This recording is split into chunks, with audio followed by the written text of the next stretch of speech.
Mari bersama-sama kita persiapkan hati kita untuk mendengarkan firman Tuhan yang diambil dari 2 Yohanes 1.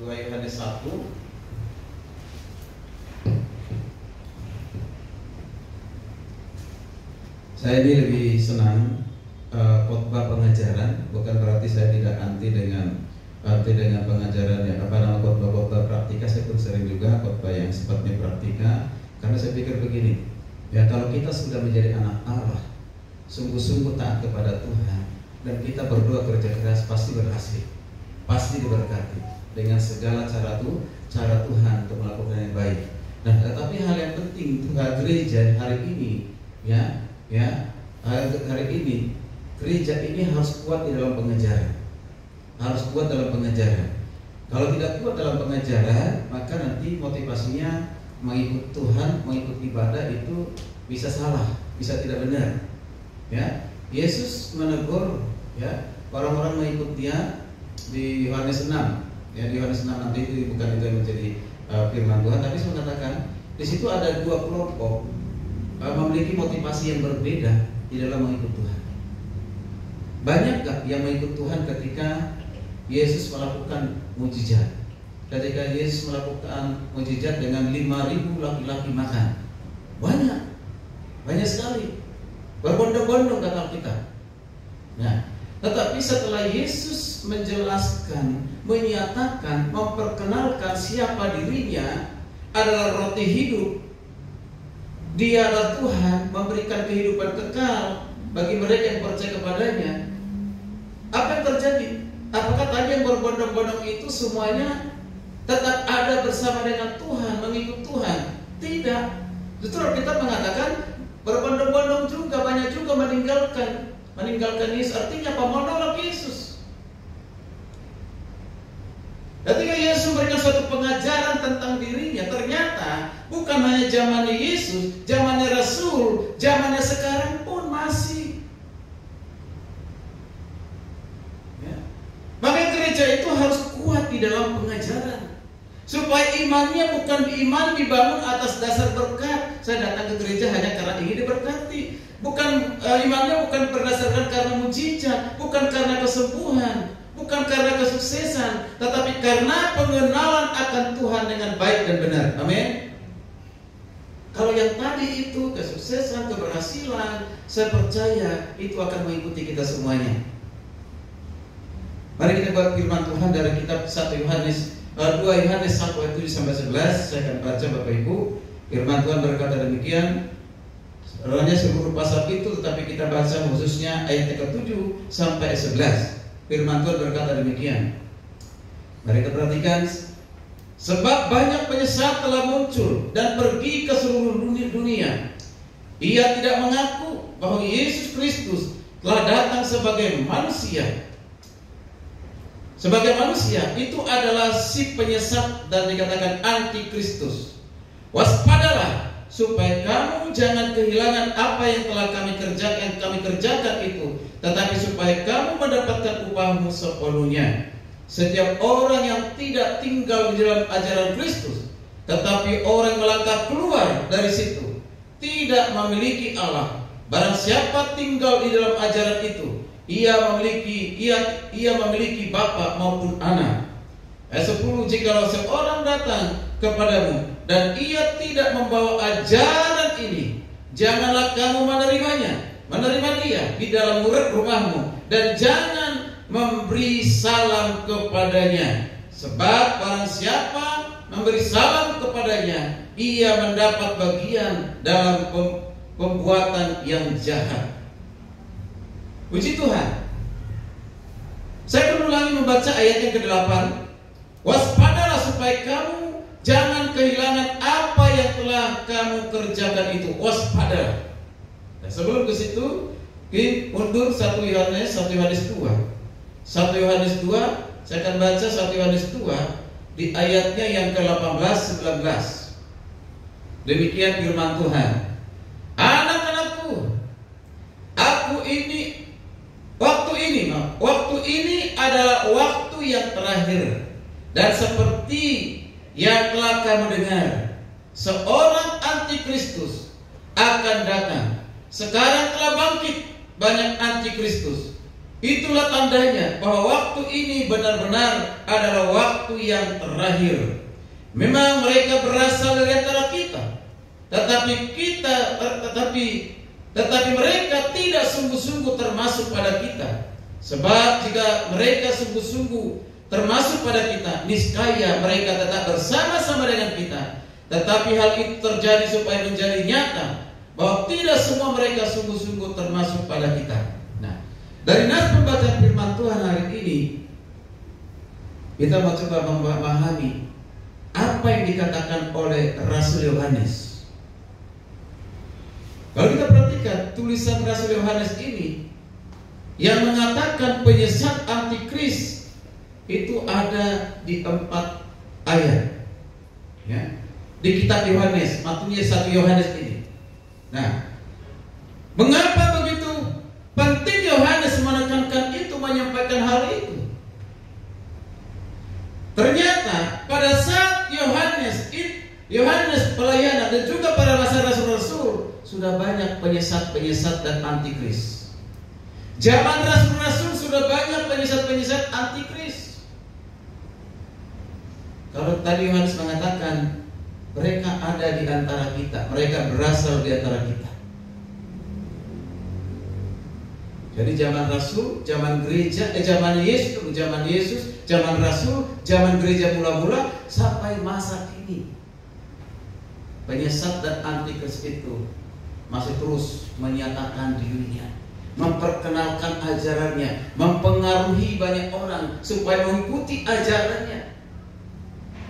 Ada 2 jenis antikris. Satu dikatakan antikris jamak dan satu antikris tunggal. Kalau diperhatikan tadi di kitab 1 Yohanes 2 tadi, dan kitab 1 Yohanes 2 dikatakan, saya ulang lagi, seperti yang telah kamu dengar, seorang antikris. Ini kata seorang, berarti tunggal. Ini yang dibuatkan oleh Daniel di kitab Daniel dan juga di kitab Wahyu oleh Yohanes. Ini belum terjadi ini.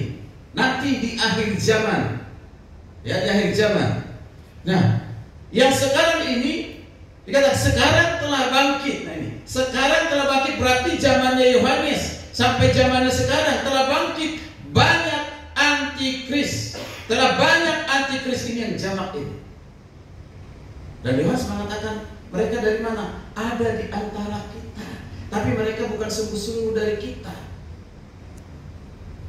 Hati ada di lingkungan gereja, di lingkungan yang mengaku gereja. Ini yang luar biasa. Nah, kalau di luar agama kita, ya kita sudah tahu ya bahwa mereka adalah orang-orang tidak percaya kepada Yesus. Sudah gampang. Agama beda, kitab suci beda, udah gampang kita beda, sudah bisa kita tahu mereka adalah yang tidak percaya kepada Kristus. Tapi kalau mereka ada di lingkungan gereja, di komunitas gereja, ini sulit. Mana yang benar, mana yang tidak. Mengapa sulit? Pertama, mereka ada di lingkungan gereja. Yang kedua, mereka menggunakan juga Alkitab. Alkitab sebagai sumber pengajarannya. Dan yang ketiga, mereka mengaku juga hamba Tuhan, pendeta, bahkan juga bergelar mungkin dari STH. Ya, STH yang sok tahu kan itu STH ya Pak ya. Ya, MTH makin sok tahu gitu MTH, atau sampai kepada dokter dan yang lain sebagainya. Tapi tidak semuanya. Tapi semua gelar itu tidak menjadi suatu jaminan. Dia memahami, mengerti Alkitab sesuai dengan maksud dari penulis. Sekalipun mengaku-ngaku bahwa ajarannya itu barangkali dikatakan dari Roh Kudus ataupun dikatakan dari Yahweh yang menginspirasi. Barangkali bagi orang awam yang tidak banyak baca buku tentang teologi, itu sesuatu yang baru. Tapi bagi kita yang sering baca buku, apalagi sekarang kita gampang untuk mencari di Google, kita akan tahu apa itu Arianisme, Sabianisme, ya, adopsionisme, saksi Yehova. Kita sudah bisa tahu. Tapi bagi jemaat yang tidak pernah tahu hal itu, ketika diajarkan, maka itu sesuatu yang baru. Dia mengerti, dia terima sebagai ajaran yang benar, diyakini. Ditambah lagi dengan tepuk tangan. Luar biasa. Hari ini Yohanes mengatakan waspadalah. Waspadalah. Penyesat itu ada di sekitar kita. Jadi pada zaman gereja mula-mula telah muncul guru-guru palsu, pengajar-pengajar palsu, kelompok penyesat, dan juga dikatakan antikris. Nah, si penyesat itu disebut dengan antikristus, berupaya untuk menyebarkan ajarannya, yaitu menentang ajaran kebenaran di dalam Yesus Kristus. Jadi perhatikan kata antikristus. Sekali lagi tadi saya katakan itu hanya ditemukan 4 kali dalam kitab Yohanes yang ditulis oleh Yohanes. Di ayat 7 tadi yang sudah kita baca, di 1 Yohanes 2 ayat 18 sampai 19, kemudian 1 Yohanes 2 ayat 22 dan juga 1 Yohanes 4 ayat 3. Nah, jadi mereka antikris ini adalah menentang dan menolak Yesus sebagai Tuhan. Mereka tidak menerima ajaran akal sehat, yakni ajaran kebenaran yang sejati bahwa Yesus Kristus adalah Tuhan. Mereka tidak percaya akan kebangkitan Yesus Kristus. Bahkan ada yang mengatakan tidak percaya Yesus itu yang disalibkan. Tetapi yang disalibkan itu adalah salah satu muridnya, namanya Yudas. Dan Yesus bukan mati, Yesus itu hanya pingsan. Yesus tidak dikubur, tapi dicuri oleh murid-muridnya, dibawa ke tempat lain. Itulah ajaran yang saat ini masih terus ada. Maka dan hari ini kita perlu memahami sesuai dengan 2 Yohanes 1:7-11, bagaimana kita harus waspada dan mengawas diri atas ajaran-ajaran ini. Ada beberapa kebenaran bagaimana kita bisa mengenal, menyikapi sekaligus menyangkal ajaran-ajaran sesat atau sering disebut dengan bidat-bidat yang berusaha menyesatkan banyak orang, bahkan menyesatkan umat Tuhan yang tidak pernah berhenti sampai sekarang ini. Kata waspadalah ini kata blepo. Kata blepo itu dalam Alkitab Perjanjian Baru muncul 132 kali, berarti sangat penting. Arti hurfiahnya adalah yaitu blepo itu melihat. Berarti melihat, dapat melihat, mewaspadai, memperhatikan, merasakan, dan sadar dan ingat. Itu kata blepo. Jadi kita harus membuka mata kita, membuka hati kita, membuka pikiran kita, memberikan perhatian terhadap ajaran sesat, terhadap ajaran-ajaran yang palsu atau ajaran dari bidat-bidat itu. Blepo. Makanya Paulus juga mengatakan dalam 1 Timotius 4 ayat 16, dikatakan kita harus berjaga-jaga. Jagalah dan awasilah dirimu sendiri. Jadi kita harus menjaga diri kita, mengawasi diri kita, menjaga diri kita dari kesesatan, lalu mengawasi diri kita jangan sampai menyesatkan orang lain. Jadi apakah yang harus kita waspadai atau yang harus kita awasi agar kita tidak tersesat dan tidak menyesatkan? Paling tidak ada 3 yang harus kita pelajari dari firman Tuhan yang sudah kita baca tadi. Yang pertama adalah harus tahu dan mengenal siapakah penyesat itu. Harus tahu dan mengenal siapakah penyesat itu. Tadi sudah katakan kalau agama lain dengan kita, beda dengan kita suci itu udah gampang, tidak perlu kita mencari-cari dan menanyakan, bahkan bilang kepada mereka, ya engkau sesat, terus kita sendiri udah tahu, karena mereka tidak beriman kepada Yesus. Ya. Nah, di ayat yang ke-7 tadi dikatakan, sebab banyak penyesat telah muncul dan pergi ke seluruh dunia, berarti di Indonesia termasuk, yang tidak mengaku bahwa Yesus Kristus telah datang sebagai manusia. Itu adalah si penyesat, bahkan dikatakan antikristus. Bagaimana kita supaya waspada dan mengawas diri? Kita harus tahu siapa mereka, siapa penyesat itu. ada jemaat kami, seorang ibu, yang ibu ini saya dengar anak-anaknya, 2 anaknya sering dikunjungi oleh saksi Yehova ke rumahnya. Ini masih remaja. Ketika kita mendengar hal itu, kita tegur ibu ini, Bu, jangan Bu, saksi Yehova itu pengajar sesat, tidak mengakui Tuhan. Oh tidak Pak, katanya. Tidak Pak, mereka mengajarkan Alkitab kok Pak, katanya. Mereka mengajar Alkitab, bahkan mereka hafal ayat Alkitab. Dan mereka juga mengajarkan tentang Yesus. Saya bilang betul Bu, tapi Yesus yang mengajarkan itu Yesus yang lain, bukan Yesus yang kita percaya, kita yakini. Jangan Bu ya, biar anak-anak itu ikut ke gereja saja, bertemu di gereja. Mengapa demikian? Karena nggak dikenal siapa itu penyesat. Ketika dikatakan saksi Yehova tersesat atau penyesat, dia nggak paham. Mengapa? Karena ajaran juga nggak paham. Nanti akan kita lihat bersama-sama apa ajarannya. Jadi kita harus sadar dan tahu banyak penyesat itu muncul, bahkan ada dikatakan di seluruh dunia, bahkan Indonesia, Jakarta. Sekalipun dirinya tidak menyebut sebagai orang yang sesat. Tadi di ayat yang 18, 1 Yohanes 2:18 tadi dikatakan tadi, anak-anakku, waktu inilah waktu yang terakhir, dan seperti yang telah kamu dengar, seorang antikristus akan datang. Sekarang telah bangkit banyak antikristus. Itulah tandanya bahwa waktu ini benar-benar adalah waktu yang terakhir. 2 jenis antikris, pertama tunggal, kedua jamak. Yang tunggal belum digenapi. Nah kalau tunggal ini digenapi, wah sadis luar biasa. Ya nanti kalau belajar di kitab Wahyu eskatologi, ya, keadaan antikris tunggal ini yang akan dikatakan yang memimpin dunia dari sisi ekonomi dan yang lain sebagainya.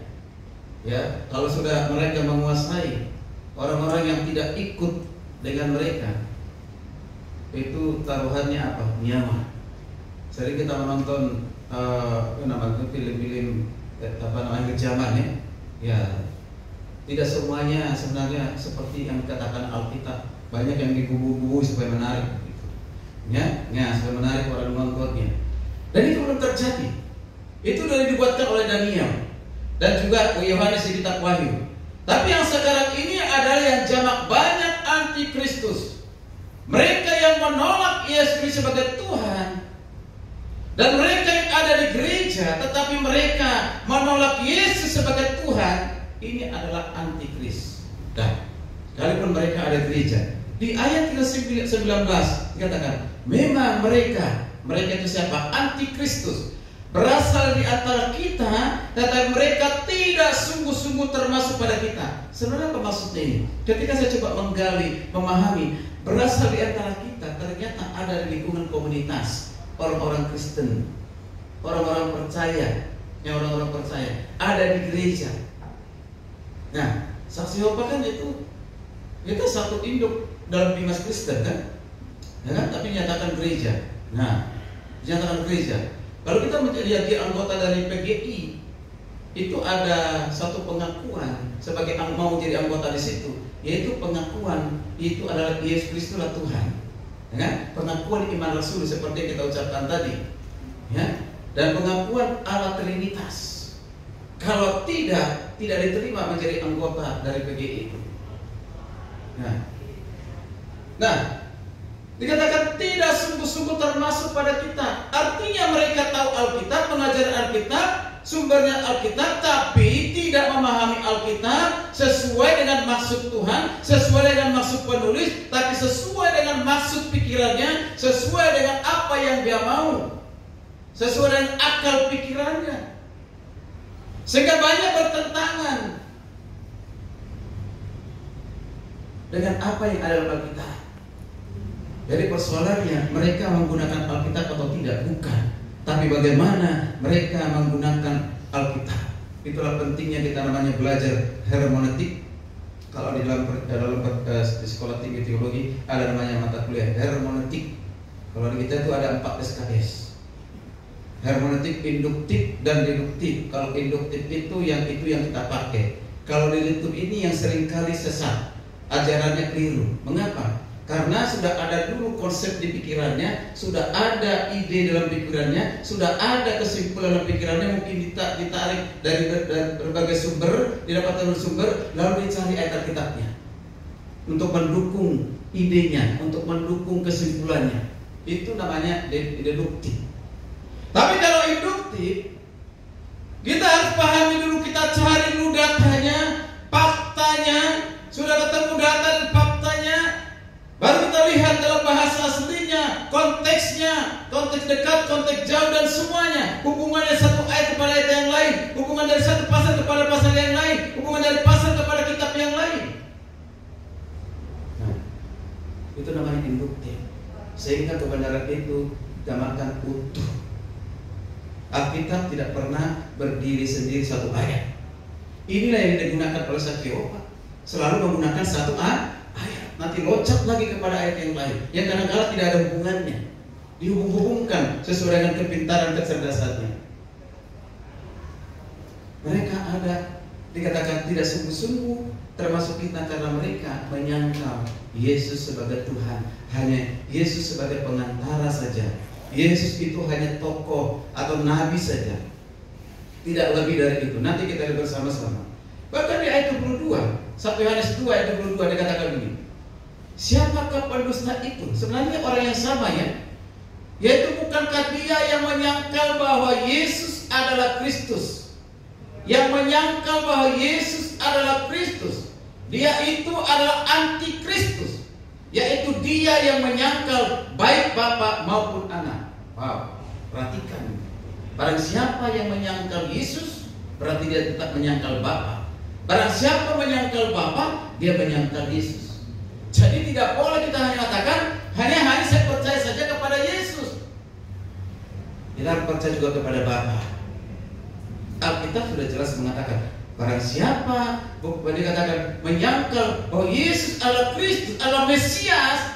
Mesias itu kan juru selamat yang diurapi. Kalau juru selamat, kalau Mesias, udah berarti Tuhan. Nggak pernah Kristus itu digunakan kepada manusia, kepada ciptaan yang lain. Al-Bastian adalah Mesias, Al-Bastian adalah Kristus. Tidak bisa. Itu nama itu, panggilan itu hanya diberikan kepada Allah. Nah, ketika Yesus katakan Kristus, dia Mesias, berarti dia adalah juru selamat. Dia adalah satu-satu juru selamat.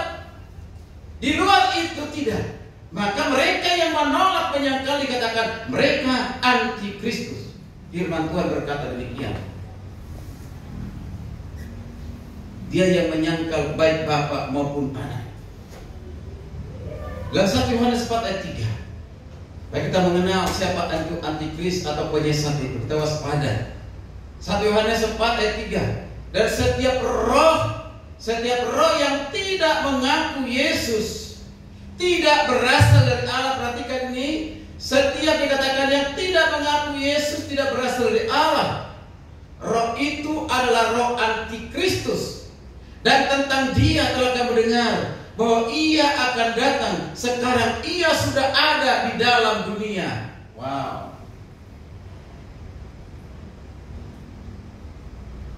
Jadi orang yang menolak Yesus sebagai Tuhan, menolak Yesus sebagai Roh, menolak Yesus sebagai Kristus, bahkan juga nanti menolak Yesus datang sebagai manusia, maka itu disebut antikris. Sudah ada sekarang ini, bahkan mulai dari zaman Yohanes tadi sudah ada sampai hari ini. Ini yang harus kita waspadai. Dan kita tahu siapa itu antikris. Nah, sebaliknya, hanya mereka yang percaya kepada Kristus sebagai Tuhan dan Juru Selamat, itu karena pekerjaan Roh Kudus. Kita mengaku percaya dan menerima Yesus sebagai Tuhan dan Juru Selamat, itu adalah pekerjaan Roh Kudus. Roh Kudus yang memeteraikan kita. Jadi Roh Kudus itu menuntun kita mendengarkan Injil. Lalu kita dengar Injil, kita percaya kepada Injil. Setelah kita percaya kepada Injil, maka dikatakan kita diselamatkan. Itu nanti bisa dibuka dalam kitab Efesus pasal 1 ayat 1 sampai ayat 12. Bapak Ibu dikasih Tuhan. Jadi roh yang tidak mengaku Yesus adalah Tuhan itu roh penyesat, bahkan dikatakan antikris. Penyesat itu sekali lagi disebut sebagai antikristus. Penyesat itu ada di sekitar kita. Dari kata penyesat itu ada kata planoi yang artinya penyesat, penipu, atau seorang yang penuh dengan kebohongan. Karena kalau dikatakan masa pendeta sih penuh dengan kebohongan? Pendeta juga manusia. Kalau ajarannya Injil yang lain yang tidak mengakui Yesus sebagai Tuhan yang sejati, itu Injil yang lain, maka dia sedang menyebarkan berita kebohongan. Ya. Kalau dia menyebarkan kebohongan, Alkitab katakan dia pendusta, menyampaikan berita kebohongan. Jadi melalui kata yang dipakai oleh Yohanes hendak mengatakan bahwa penyesat itu akan melakukan berbagai aksi dengan cara mempengaruhi dan merusak iman kita, agar kita tidak bertumbuh dewasa dalam Kristus, supaya jangan bertambah-tambah iman kita kepada Kristus, supaya kita jangan hidup dalam kehendak Kristus. Itulah cara iblis, itulah cara setan, itulah cara penyesat. Supaya apa? Kita jangan sampai mempertuhankan Yesus, jangan mengikuti kehendaknya. Kalau meneladani dia, boleh. Dia orang baik, dia pribadi yang baik, dia sangat baik. Bahkan itu semua agama mengakui hal itu. Saya tonton satu konten di YouTube, ya seorang pendetanya Buddha, bukan? Dia berceramah. Ceramahnya isinya tentang apa? Tentang Yesus. Kebaikan Yesus itu. Keunggulan Yesus diceritakan. Wah, hebat ini pendeta ini, berarti dia baca Alkitab kan? Kita tinggal berdoa aja supaya dia percaya kepada Yesus. Dia duduk menyampaikan dengan santai tentang pribadi Yesus yang sangat unggul itu, yang boleh kita harus teladani. Wah, luar biasa. Ya. Tapi apakah orang demikian akan selamat? Belum tentu. Nanti kalau dia sudah beriman kepada Yesus, maka kalau orang-orang mengatakan perbuatan baik itu yang mengatakan kita masuk dalam keselamatan, maka ajaran kita tidak ada bedanya dengan agama lain. Semua agama mengajarkan kebaikan. Kalau ada ajaran agama mengajarkan kejahatan, itu udah keliru itu. Ya, nah itu keliru, itu sesuai dengan maksud dari kitab suci mereka. Jadi yang dimaksud dengan antikristus ini adalah pribadi yang menyesatkan iman umat Allah pada masa kini. Itulah antikris. Kita harus mengenalnya, kita harus tahu. Itu yang pertama, Bapak Ibu kasih Tuhan. Dari Alkitab sudah sangat jelas menyatakan siapa itu antikris, siapa itu penyesat. Makanya kalau kita sudah tahu, hati-hati, waspada, ya. Pada saat kita nonton di YouTube ataupun di Facebook dan yang lain, sekalipun dia menyatakan dirinya gereja, hamba Tuhan, pendeta, doktor teologi, kalau udah keluar dari ajaran itu, maka dia bukan bagian dari kita. Berarti yang diberitakan itu adalah Yesus yang lain. Karena Paulus mengatakan di kitab Galatia pasal 1 ayat 8, ternyata ada yang memberitakan Yesus yang lain, Injil yang lain. Maka 2 kali Paulus katakan terkutuklah dia. Tapi sekarang ini hamba Tuhan tidak berani mengutuk hamba Tuhan yang mengajarkan Yesus bukan Tuhan. Masih takut gitu ya. Ya, tapi biarlah itu perkara Tuhan. Tapi hari ini renungan saya dari kitab Galatia pasal 1 itu, ya pasal 1. Misalnya kalau saya renungan, saya coba rangkum satu kalimat, lalu saya buat satu kalimat, nanti share di Facebook gitu. Maka kalau Pak cek hari ini lihat Facebook saya, terkutuklah siapa yang memberitakan menerima Injil lain. Injil lain itu Yesus bukan Tuhan dan Yesus bukan juru selamat sejati. Nah, itu Alkitab loh mengatakan, bukan saya. Bahkan 2 kali diulang. Kalau saya nggak percaya, baca di Galatia 1 itu. Coba kita lihat, kita bisa Galatia 1. Galatia 1, kita bisa melihat di kitab Galatia 1.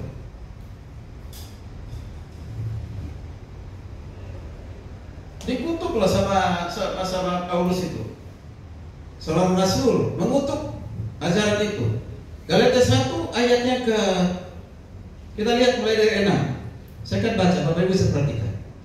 Galatia 1 dimulai dari 6. Dikatakan begini, aku heran bahwa kamu begitu lekas berbalik daripada Dia, daripada Kristus, yang oleh kasih karunia Kristus telah memanggil kamu dan mengikuti suatu Injil yang lain, yang sebenarnya bukan Injil.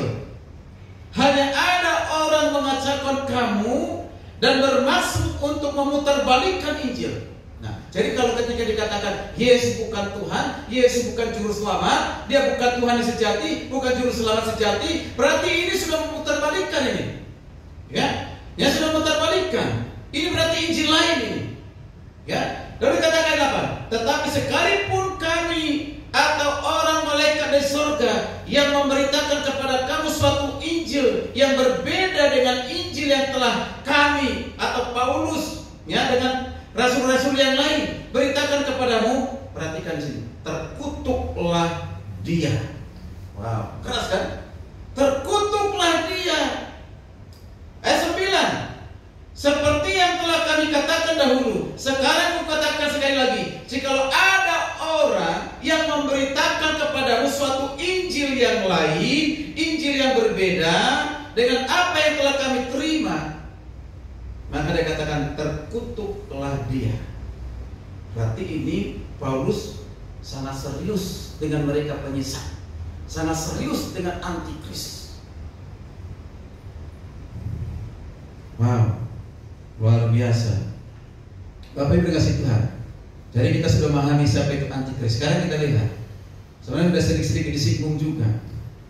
Yang kedua, harus mengenal dan memahami ajaran dari penyesat. Jadi sudah tahu penyesat itu yang banyak tadi.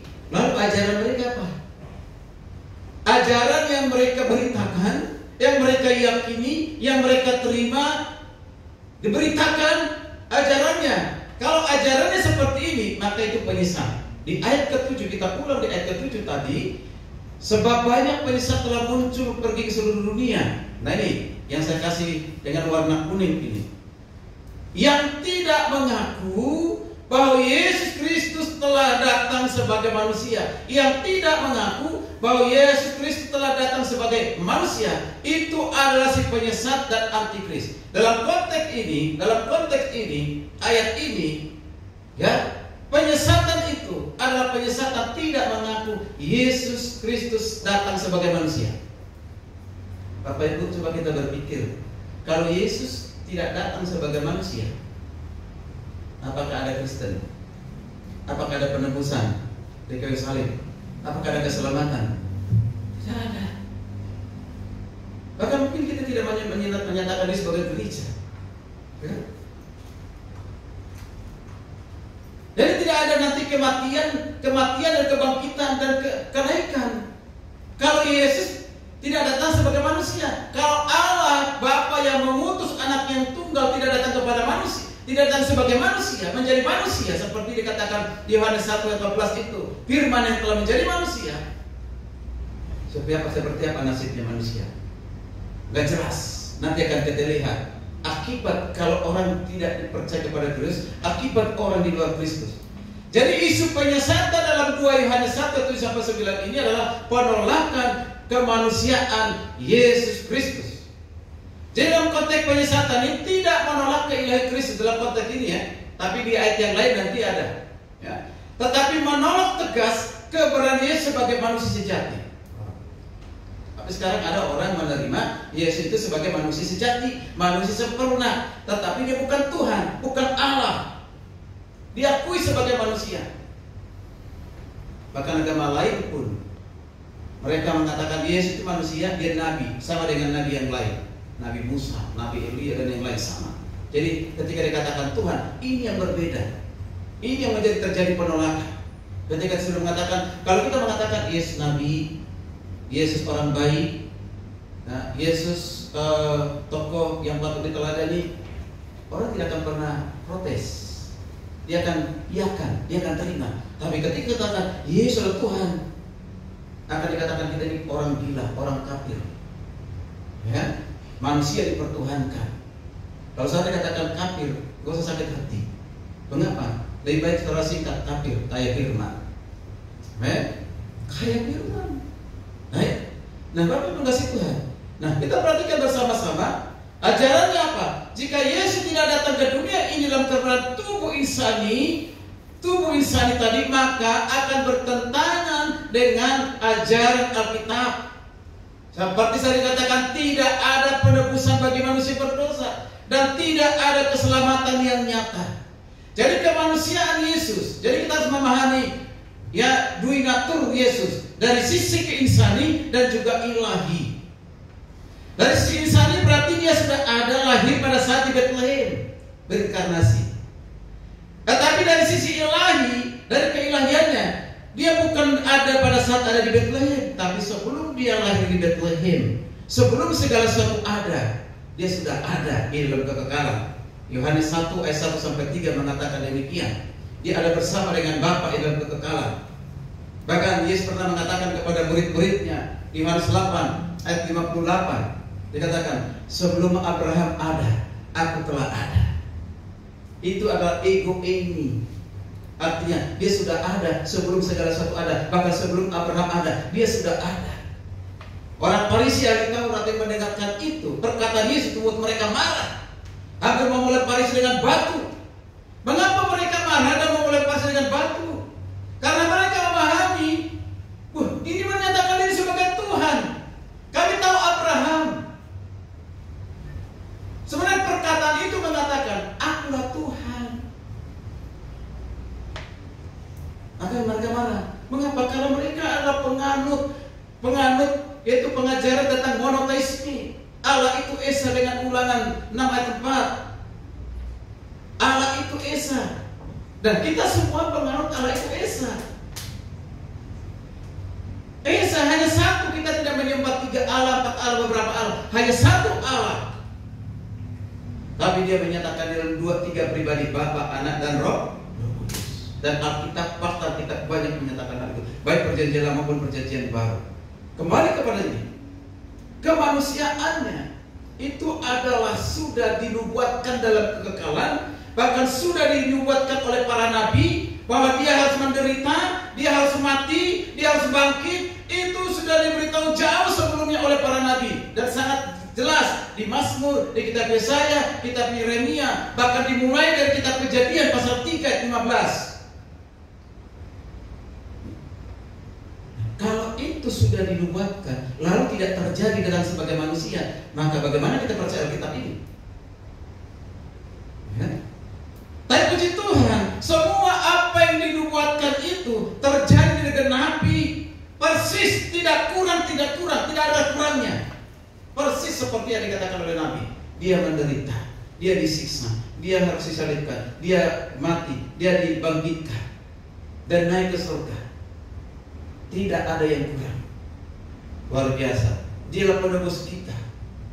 Kalau perjanjian lama, penebus itu dengan apa? Penebusan itu dengan memberikan korban dari jenis binatang yang tidak bercacat celah.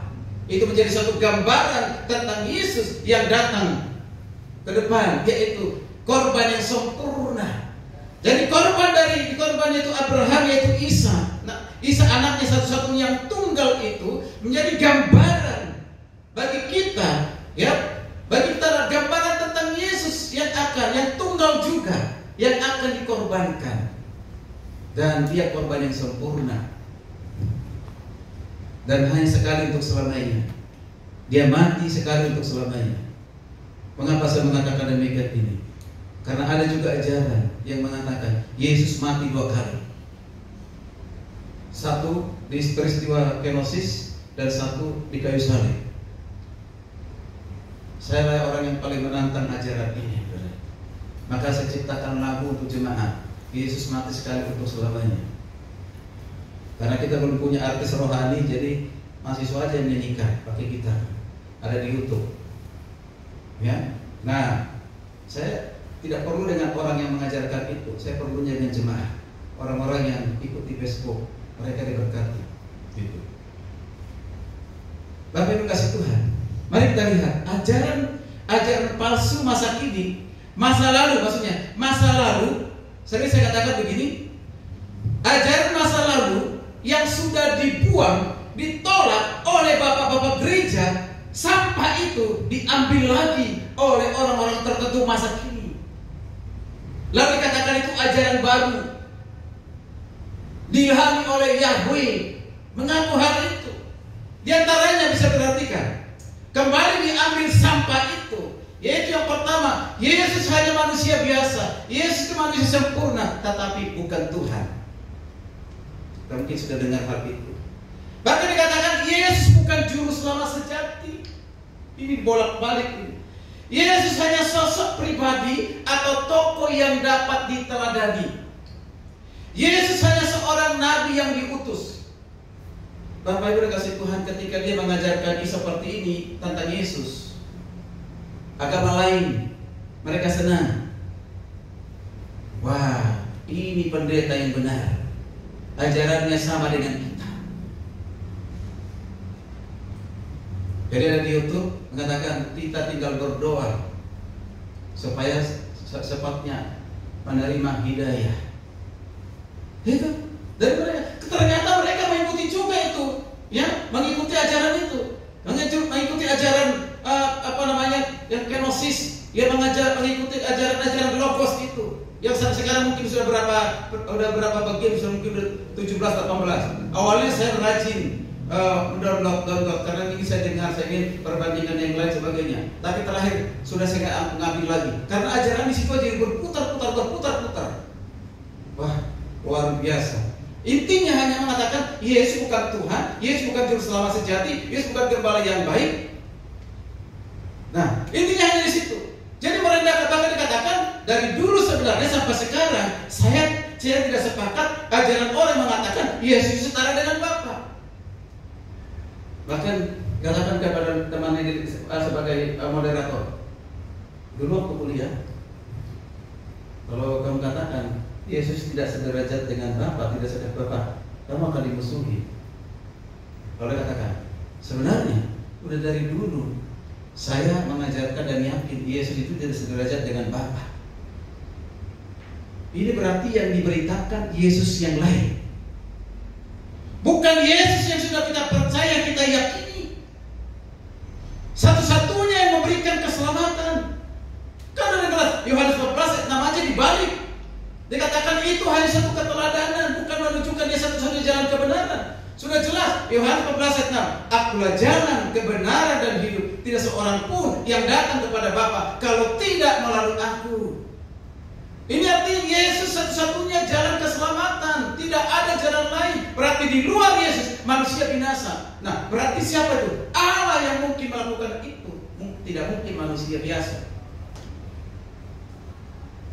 Luar biasa, Bapak Ibu kasih Tuhan. Lalu dikatakan Yesus itu bukan logos, yang logos itu adalah Bapa, Yahweh. Yesus bukan Yahweh. Yesus hanya satu Allah minor, Bapa Allah mayor, minor dan mayor. Berarti tidak sederajat.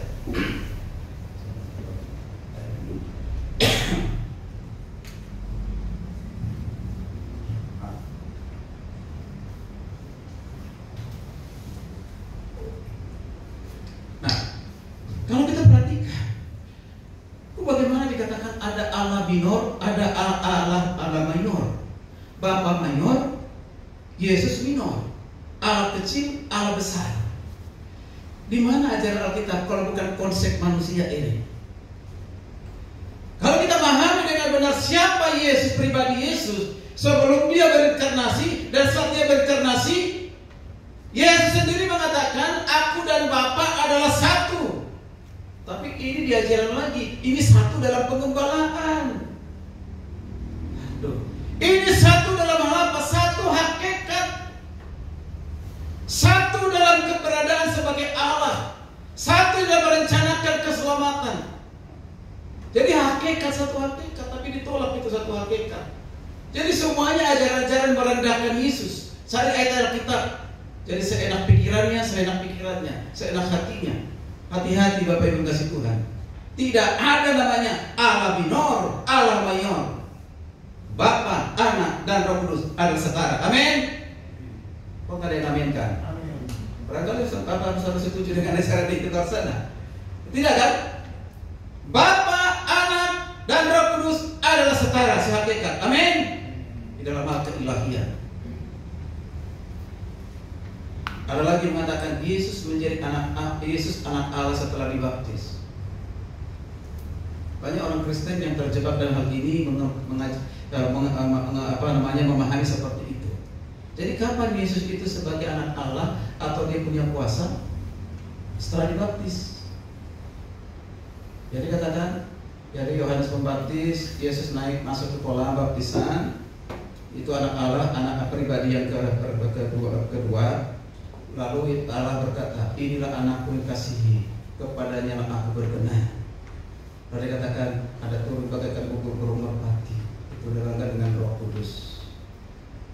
Nah, jadi itu adalah proklamasi ataupun mengwisuda Yesus sebagai Tuhan pada saat dia dibaptis. Nah ini udah hampir sama dengan wisuda STT nih Pak. Bahkan sah menjadi STH setelah wisuda. Berarti Yesus sah menjadi Tuhan setelah dibaptis. Ini ajaran keliru. Sudah diajarkan sebelum perjanjian lama, bahkan sebelum peristiwa baptisan, Alkitab sudah mengatakan dia anak Allah. Rasul Paulus baru banyak mengajarkan dia anak Allah. Sebelum segala sesuatu ada, dia sudah ada. Makanya ada ajaran mengatakan, apa kepentingan kita katanya? Apa kepentingan kita? Dari Yesus dikandung, dia lahir usia 8 hari, ya 12 tahun, 30 tahun. Apa kepentingan kita tentang Yesus hari itu? Nggak ada kepentingan kita. Waduh, ini sudah merendahkan Yesus. Dia sadar atau tidak? Maka dikatakan bertobat. Jadi berarti dia dimuliakan, dipertuhankan setelah dibaptis sebagai anak Allah. Makanya tidak salah juga anaknya mengatakan, waktu itu Yesus bukan Tuhan. Seorang anak muda berkhotbah di depan jemaat, dia mengatakan, waktu itu Yesus bukan Tuhan. Pasti seperti kita, masa remaja kita, masa muda kita, tertarik dengan wanita-wanita yang cantik, karena pada saat itu perempuan Yahudi itu cantik-cantik. Pasti kita juga tertarik, Yesus juga tertarik. Ini sudah melecehkan Yesus. Yesus tidak punya namanya hawa nafsu seperti kita, keinginan seks seperti kita, yang dikuasai oleh dosa. Tidak. Yesus itu kalau dia berpotensi berdosa ataupun berdosa, maka dia tidak layak menjadi juru selamat. Tidak layak menjadi juru selamat. Mengapa? Orang berdosa gak mungkin bisa menyelamatkan orang berdosa.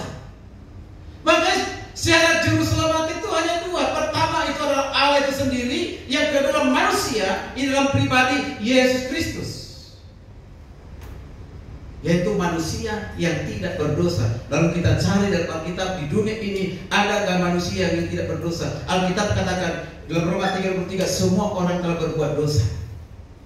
Lalu siapa yang manusia tidak berdosa? Manusia jati, hanya satu-satunya Yesus. Makanya dia manusia syarat sebagai juru selamat, sebagai penebus, harus mati di kayu salib. Bapak Ibu kasih Tuhan. Jadi tolak ajaran mengatakan bahwa Yesus itu menjadi anak Allah setelah dibaptis. Alkitab tidak mengatakan demikian. Saya ulang lagi, Yesus Kristus adalah juru selamat, tetapi bukan juru selamat sejati. Ini lagi.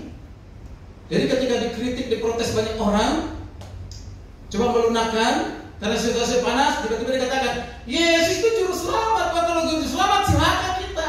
Tapi akhirnya nanti, tapi bukan juru selamat sejati. Biasa.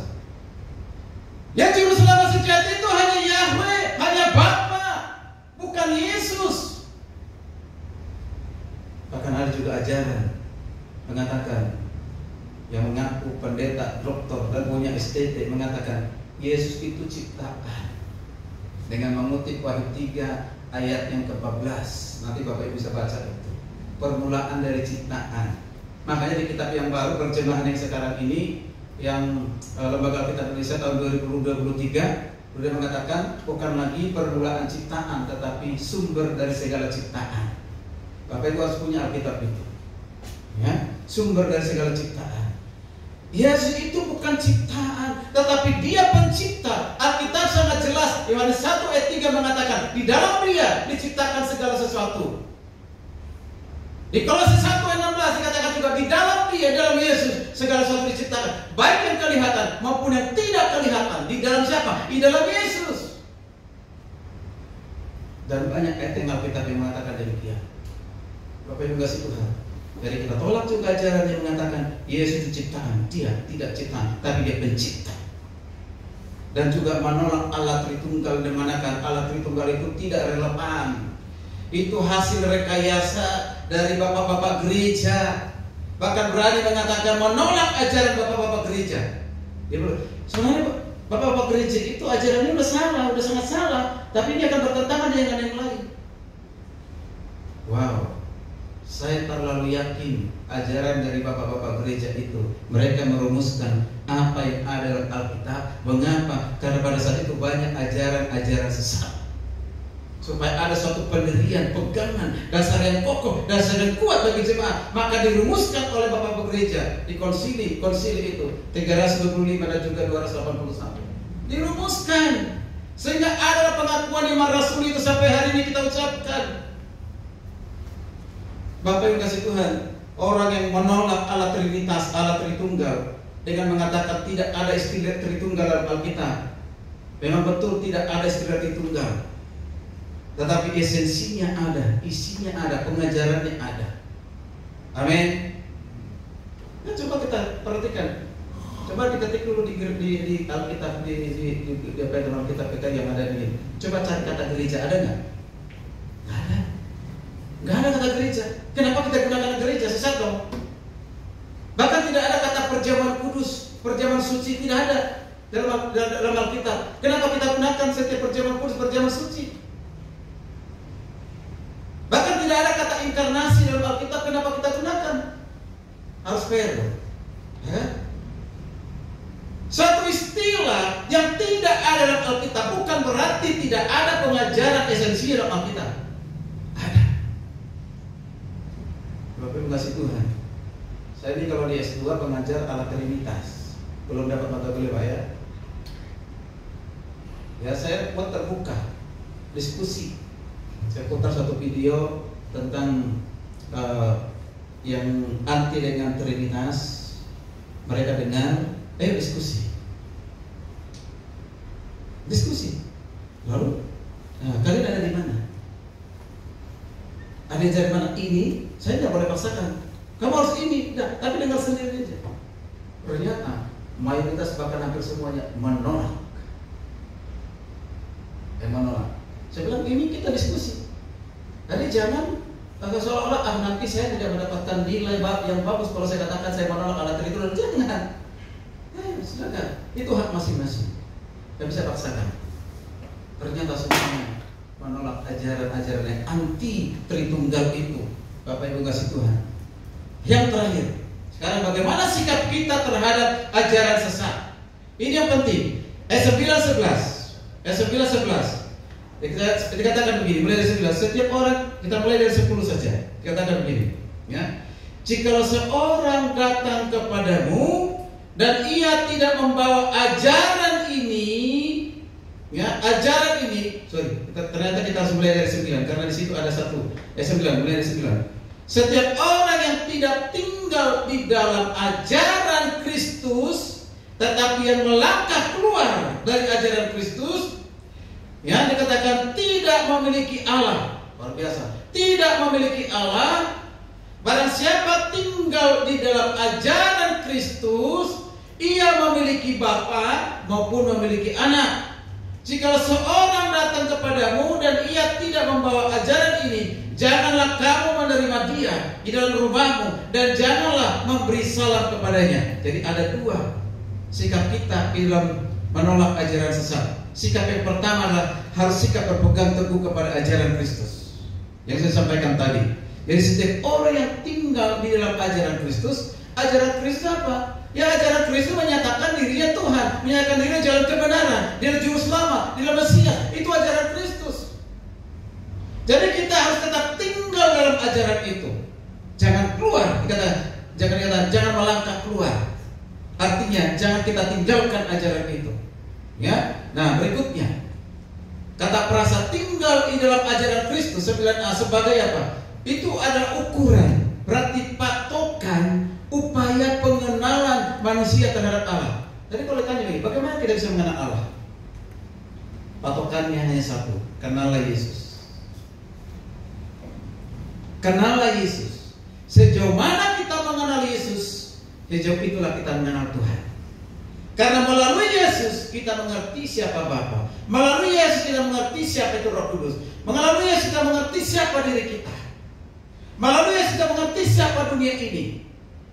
Jadi di sini hendak mempertegas bahwa pengenalan akan keberadaan Allah, tolak ukurnya itu adalah Yesus Kristus dan ajarannya. Ya. Jadi kalau mengenal Allah dengan benar, kenallah Yesus. Itu sederhananya begitu. Ya, tinggal dalam Kristus berarti apa? Mengaku percaya dan menerima Yesus Kristus sebagai Tuhan dan Juru Selamat sejati.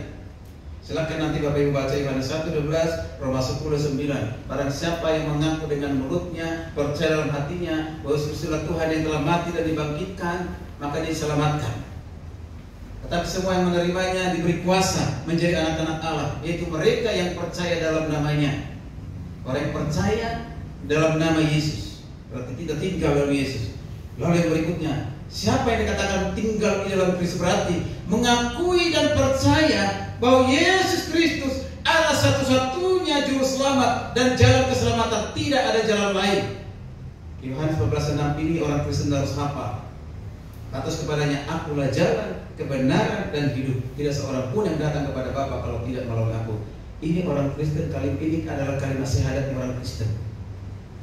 Ya, kalau kalimat syahadatnya orang Yahudi, Ulangan 6 ayat 4. Dia kata Allah itu Esa. Dan Tuhan kita Allah itu Esa. Ya. Tapi kalimat syahadat kita Yohanes 12:6 dipertegas lagi di Kisah Rasul 4 ayat 12 bahwa di kolong langit ini tidak ada nama lain di dalamnya yang memberikan keselamatan selain di dalam Dia. Di dalam siapa? Di dalam Yesus Kristus. Mengakui dan percaya. Kemudian berikutnya, tinggal dalam Kristus berarti memiliki persekutuan dengan Bapa, memiliki persekutuan dengan Anak dan Roh Kudus. Itu udah pasti. Ketika kita ada di dalam Kristus, berarti kita adalah Bapa, kita adalah Roh Kudus. Mengakui keberadaan Bapa, Anak dan Roh Kudus adalah Tuhan sejati, maka setara sehakikat di mengakui kesehakikatan itu. Itulah ajaran Kristus. Hidup dalam kehendaknya, melakukan ajarannya, melakukan firman-Nya. Itulah jabat tinggal di dalam Kristus, Bapak Ibu kasih Tuhan. Saya akan percepat ayat yang ke-9c. Perhatikan, akibat tinggal dalam Kristus. Sadar ada akibat tinggal dalam Kristus. Terusnya, terus setelah ini. Ya, oke.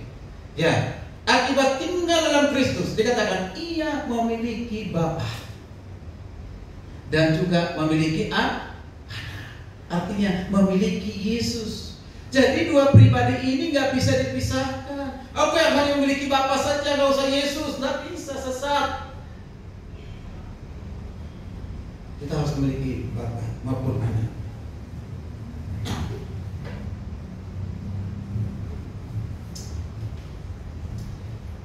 Bapak Ibu, kita perhatikan, mengenal dan berada dalam Bapa, Anak dan Roh Kudus, itu berarti tinggal dalam Kristus. Kemudian orang yang sudah berada dalam Kristus, Yohanes 3:18a mengatakan tidak turut dihukum. Tidak turut dihukum. Bahkan dilanjutkan Yohanes 3:16 dan 1 Yohanes 5:11-13. Baca baik-baik ayat ini, memperoleh hidup kekal di dalam Kristus. Karena hidup kekal itu ada di dalam Kristus. Barang siapa yang percaya kepada Kristus, dia memiliki hidup itu, yaitu hidup yang kekal di dalam Kristus, otomatis menjadi milik kita karena kita percaya beriman kepada Yesus. Terus, nah, perhatikan kata melangkah keluar. Melangkah keluar, 9b. Melangkah keluar itu berasal dari kata kerja Yunani yaitu pragon, yang berarti berjalan terus atau progresif liberal. Ya, pikirannya liberal, yaitu dengan mengesampingkan ajaran Kristus yang tercatat dalam Alkitab. Sampai saat ini masih banyak ajaran seperti itu. Bahkan menolak juga bukan saja Yesus Tuhan, tapi menolak juga setiap mujizat yang dilakukan oleh Yesus itu sebenarnya bukan sesungguhnya terjadi. Banyak cerita itu, suatu saat kita di khotbah yang lain kita sampaikan. Ya, nah, belajar Alkitab tanpa memahami dengan baik dan benar akan menciptakan pemahaman yang salah, yang keliru, bahkan yang sesat. Itu paragon itu, hati-hati. Ya, nah orang yang di luar Kristus itu melangkah keluar tadi itu. Alkitab katakan 9a tidak memiliki Allah, tidak mengenal baik Bapa, Anak dan Roh Kudus, tidak memiliki hubungan dan persekutuan dengan Tuhan. Nekros, mati secara rohani, tidak punya hubungan, tidak punya persekutuan. Wow, berarti sia-sia kita untuk hidup kalau sampai begitu. Selanjutnya, hidup tanpa Kristus, tanpa pengharapan, tanpa Allah. Efesus 3:12. Hidup tanpa keselamatan kekal, binasa. Yohanes 3:16. Dikatakan Paulus juga, Efes dimurkai dan dihukum. Hidup mengikuti jalan dunia, hiduplah hawa nafsu, menuruti keinginan daging dan pikiran yang jahat. Wow, luar biasa. Ya, nah ini keberadaan orang di luar Kristus itu. Itu yang pertama. Kita harus membenahi diri kita dengan ajaran yang benar. Amin. Lalu yang kedua, yang terakhir. Kedua adalah sikap orang percaya, yaitu menolak ajaran sesat. Tadi dikatakan di Yohanes 10:11. Perhatikan kata, jangan memberi salam kepadanya. Jangan memberi salam kepadanya. Atau kata-kata tidak menerima salam dan menerima salam. Ini membentuk present aktif, imperatif. Ya, dikatakan kedua tunggal. Artinya apa? Jangan sampai kita, ini perintah yang harus dilakukan secara terus-menerus. Artinya kita harus menolak secara terus-menerus ajaran itu. Jangan kita terima. Terus-menerus kita tolak. Kalaupun ada mungkin godaan ataupun mungkin janji-janji atau mungkin ada pemberian, tetap harus kita tolak. Kalau kamu mau menerima ajaran ini, saya akan berikan engkau rumah. Pernah dulu kita punya jemaah seperti itu, sakit, ya, gagal ginjal. Nah, kita gereja kecil tidak bisa memberikan apa-apa. Kita hanya kasih bawa ke rumah sakit, berdoa, kasih 300.000. Nah, ternyata ada yang mengaku gereja lain, ya saksi Opa, karena ada saudaranya datang. Kami akan berikan semua pengobatan sampai selesai, tanggung jawab kami. Tapi dengan syarat harus menjadi bagian dari anggota dari kami.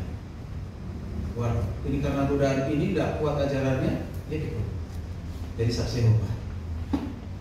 Ada satu saksi Yehova dan satu dari gereja lama, gereja lama menikah, kita nikahkan. Yang perempuan saksi Yehova, yang satunya dari gereja Protestan, kita nikahkan. Tapi sebelum nikahkan, saya bimbing dulu untuk percaya terima Yesus, bahkan dibaptis. Nah, kita baptis. Nah, setelah itu ternyata kembali lagi dia, suaminya nggak mau, bertengkar tiap hari. Kamu jadi saksi. Ternyata apa? Kenapa dia tetap ada di situ? Karena sering dibantu secara material, secara finansial. Wow, dia dapatkan apa yang dia suka di dunia ini, tapi nanti dia binasa. Untuk apa? Luar biasa. Jadi harus ditolak. Artinya perintah ini tidak menerima para penyesat itu. Harus menerus kita lakukan, tolak ajaran itu. Jangan kita percaya. Orang-orang percaya tidak boleh menerima mereka masuk ke dalam rumah mereka ataupun memberi salam. Oh, ini bukan berarti kejam. Kita mengasihi jiwanya, tapi kita harus menolak ajarannya. Amin. Janganlah kamu menerimanya dan janganlah kamu memberi salam kepadanya. Artinya orang percaya tidak boleh memberi tempat kepada ajaran-ajaran lain, tidak boleh memberikan tempat kepada Injil lain yang tadi disampaikan itu, yaitu ajaran yang menolak bahwa Yesus Kristus adalah Allah yang menjadi manusia. Jangan kita terima ajaran itu. Harus kita tolak. Katakan untuk slide berikutnya, ya, harus tegas dan menolak ajaran itu, yaitu ajaran serta kesimpulan. Kita harus tegas dan menolak ajaran. Yesus bukan juru selamat sejati, tolak ajaran itu. Bukan Allah sejati, tolak ajaran itu. Bukan terang, tolak ajaran itu. Bukan gembala yang baik, tolak ajaran itu. Dan tidak setara Yesus dan setara tegas, tidak boleh kompromi. Dan kita lihat sekarang akibat kalau kita menerima penyesat, akibat kalau kita menerima ajaran sesat. Alkitab katakan di ayat 11 yang sudah dibaca tadi, dikatakan mengambil bagian dalam perbuatan jahat. Berarti kita mengambil bagian dalam perbuatan jahat. Ketika kita menerima ajaran sesat itu, meyakini ajaran sesat itu, berarti kita sedang mengambil bagian dalam ajaran yang jahat, perbuatan yang jahat. Yang berikut, Wahyu 21:8. Kalau kita menerima ajaran sesat itu, Alkitab katakan Wahyu 21:8, nanti silakan dibaca. Mendapat bagian dalam lautan api yang menyala-nyala, berarti neraka, kematian yang kedua. Wow, ini mengerikan. Ini sangat mengerikan. Jadi jangan main-main Bapak Ibu kasih Tuhan dalam mengikut Tuhan. Dan yang terakhir, Galatia 1 ayat 9 tadi sudah kita baca. Bagi mereka yang menerimanya, ajaran Injil lain, memberitakan Injil lain, Alkitab katakan terkutuklah dia. Sebagai ayat penutup, 1 Timotius 4:16. Mari kita bangkit berdiri Bapak Ibu kasih Tuhan. Sebagai ayat penutup di 1 Timotius 4:16, saya akan baca buat kita semuanya, atau ada di depannya. Kita baca bersama-sama, bersama-sama 2-3 ya. Ya, bersama-sama dengan semangat 2-3 ya. Awasilah dirimu sendiri dan awasilah ajaranmu, bertekunlah dalam semuanya itu, karena dengan berbuat demikian engkau akan siapa? Menyelamatkan dirimu dan semua orang yang mendengarkan engkau. Mari kita awasi ajaran kita. Tolak ajaran sesat yang tadi Yesus sudah sampaikan itu. Berarti kita menyelamatkan diri kita dari kesesatan itu, dari kebinasaan itu, dan kematian kekal itu kan dari kita. Dan orang yang mendengarkan kita pun mereka diselamatkan. Puji Tuhan. Bisa bantu saya maju sehingga ke depan. Kita bersama-sama